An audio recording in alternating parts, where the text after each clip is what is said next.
السلام علیکم ناظرین، میں محمد اسلم حسین سیاست کی عالمی خبروں میں آپ سب کا استقبال کرتا ہوں۔ پیش ہے دنیا بھر سے آج کی کچھ اہم خبریں۔ اسرائیلی فورسز نے جنوبی لبنان کے سرحدی گاؤں پر گولہ باری کی، جہاں ایک متنازع علاقہ جہاں شام، لبنان اور اسرائیل کے سرحدیں ایک دوسرے سے ملتی ہیں، وہاں کئی دھماکوں کی آوازیں سنائی گئی۔ سرحدی علاقے میں عسکریت پسند گروپ نے حزب اللہ کی جانب سے لگائے گئے 2 خیموں اور اسرائیل کی جانب سے لبنان کے ایک گاؤں کے ارد گرد دیوار کی تعمیر پر کشیدگی جاری ہے۔ لبنانی فوجی اہلکار جس نے نام ظاہر نہ کرنے کی شرط پر صحافیوں کو بتایا کہ ایک راکٹ سرحدی قصبے کفار چوبے سے اسرائیل کی طرف داغا گیا اور اس کا جواب اسرائیلی فورسز نے 2 راکٹ حملوں سے کیا۔ اسرائیلی فوج نے تصدیق کی ہے کہ اس نے چوبے پر گولہ باری کی ہے۔ اس نے بعد میں کہا کہ اس نے آنے والے پروجیکٹائل کی شناخت ایک ٹینک شکن میزائل کے طور پر کی ہے، جسے غجر کے قصبے کے قریب فائر کیا گیا، جس کے کچھ ٹکڑے لبنان اور کچھ اسرائیلی علاقے میں گرے۔ اقوام متحدہ کے سیکرٹری جنرل نے خبردار کیا اور کہا کہ اسرائیل عالمی قوانین کے تحت اپنی ذمہ داریوں کی پاسداری کرے۔ انہوں نے اسرائیل کو خبردار کرتے ہوئے کہا کہ اسرائیل کے پاس فلسطین میں تشدد کی کارروائیوں کا کوئی جواز نہیں ہے۔ اینٹونیو گٹرس کا کہنا ہے کہ جنین پر اسرائیل کے فضائی حملے جنگی جرائم کے زمرے میں آتے ہیں۔ فضائی حملے قانون نافذ کرنے والے آپریشن سے مطابقت نہیں رکھتے۔ اقوام متحدہ میں فلسطینی نمائندے نے اسرائیل میں بین الاقوامی حفاظتی فورسز بھجوانے کا مطالبہ کیا، جس پر اینٹونیو گٹرس نے کہا کہ مجھے نہیں لگتا کہ اسرائیلی حکومت اس امکان سے اتفاق کرے گی ایسا طریقہ اختیار کیا جائے جس سے فلسطینی شہریوں کو تحفظ ملے۔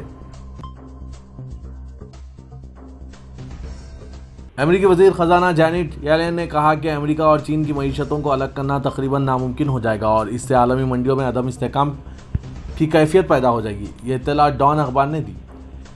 امریکی وزیر خزانہ جینٹ چین کے 4 روزہ دورے پر ہیں۔ بطور وزیر خزانہ ان کا پہلا اور ایک اعلیٰ سطحی امریکی اہلکار کا چین کا دوسرا حالیہ دورہ گزشتہ ماہ وزیر خارجہ اینٹونی بلنکن کے دورے کے بعد ہوا ہے۔ امریکہ نے چند ماہ قبل کہا تھا کہ وہ دنیا کی دوسری بڑی معیشت کی جدید ٹیکنالوجی تک رسائی کو محدود کر کے چین سے خطرات کو کم کرنے کی کوشش کر رہا ہے، جسے واشنگٹن قومی سلامتی کے لیے اہم سمجھتا ہے۔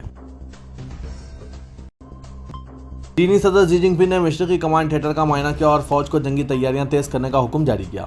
چینی صدر شی جن پنگ نے کہا کہ دنیا ہنگامہ آرائی اور تبدیلی کے ایک نئے دور میں داخل ہو چکی ہے۔ فوج حقیقی لڑائی میں فتح کے امکانات کو بڑھانے کے لیے جنگی منصوبہ بندی کرے۔ شی جن پنگ نے کہا کہ موجودہ حالات میں چین کی سلامتی کی صورتحال غیر مستحکم ہو گئی ہے۔ فوج اپنے آپ کو فولاد دل کی عظیم دیوار میں تبدیل کر دے۔ چینی صدر نے کہا کہ اپنی قومی خود مختاری، سلامتی اور ترقی کے مفادات کا پختہ دفاع کرنا چاہیے۔ ایسٹرن تھیٹر کمانڈ مشرقی بحر چین اور ابنائے تائیوان کی حفاظت کی ذمہ دار ہے۔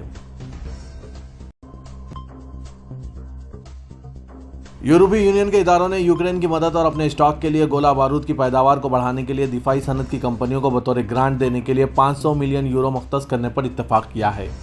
رکن ممالک پر مشتمل یورپی یونین کونسل اور یورپی پارلیمنٹ نے گولہ بارود میں اضافے کے قانونی ضابطے پر اتفاق کیا۔ ایمونیشن پروڈکشن سپورٹ لا نامی قانونی ضابطہ یورپی یونین کے بجٹ سے 500 ملین یورو مختص کرنے کا تصور کرتا ہے تاکہ سطح سے زمین پر وار کرنے والے توپ خانے اور میزائلوں کی تیاری کی صلاحیت پیدا کی جا سکے۔ نیوزی لینڈ کے وزیر اعظم کرس ہپکنس نے 6 ماہ قبل اقتدار سنبھالنے کے بعد آج جمعے کو اپنی پہلی خارجہ پالیسی تقریر کرتے ہوئے اپنی قوم کو دنیا کا بہترین چھوٹا سا ملک قرار دیا۔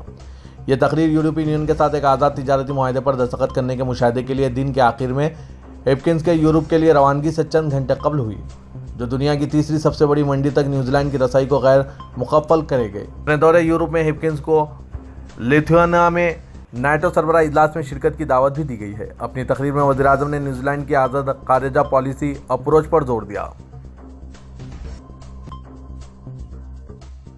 حزب اللہ کے فائنانسر محمد جعفر خاصر کا خاندان لبنان میں شدید اور طویل اقتصادی بحران کے درمیان اسراف کی زندگی گزار رہا ہے۔ یہ ایک رپورٹ عرب نیوز کی جانب سے سامنے آئی ہے۔ حزب اللہ کے سرکردہ رہنما جو مبینہ طور پر ایرانی تیل بیچ کر حزب اللہ کی دہشت گردانہ سرگرمیوں کی مالی معاونت کرتے ہیں، ایران کی حمایت یافتہ جماعت کے بھاری فنڈنگ تک رسائی کے ذریعے جمع کی گئی دولت کو اپنی بیوی اور بیٹیوں کے عیش و عشرت کے طرز زندگی کی مالی معاونت کے لیے استعمال کیا جا رہا ہے۔ حزب اللہ سے منحرف ہونے والوں نے یہ بات بتائی۔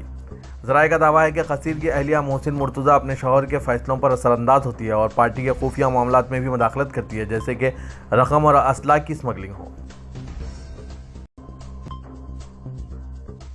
سعودی عرب میں سماجی کفالت کی سرکاری ادارے نے کہا ہے کہ ہمارے یہاں رجسٹرڈ 52% سعودی ملازمین کی کم از کم تنخواہ 5000 ریال ہے۔